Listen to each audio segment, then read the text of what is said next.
Hey everyone, we're here with Judicial Watch celebrating America's birthday, the 249th anniversary of the signing of the Declaration of Independence, a brave act by a group of men that will go down as among the most significant in the history of Western civilization. What a great country we live in.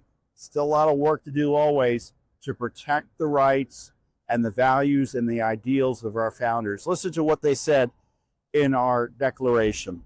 We hold these truths to be self-evident, that all men are created equal, that they are endowed by their Creator with certain unalienable rights, that among these are life, liberty, and the pursuit of happiness, that to secure these rights, governments are instituted among men, deriving their just powers from the consent of the governed. From the consent of the governed. How can you give consent to a government if you don't know what it's up to? How you can give consent to the government if they won't let you petition the government?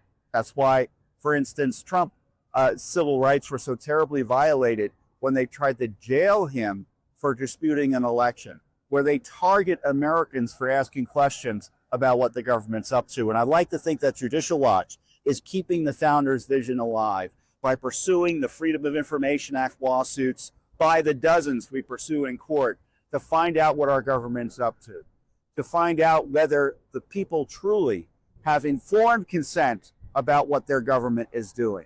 And of course, petitioning the government by suing the government in court to uphold the rule of law. Make sure they're following the rules. For example, make sure they're following the rules on elections to make sure that our votes actually count in the end. How can we have consent of the governed if it's easy to steal elections, if it's easy to steal your vote? So on this July 4th, I want to remind you that internal vigilance is the price of liberty. And I'd like to think that Judicial Watch is doing the heavy lifting in that regard, of course, with your support. God bless you, and God bless America.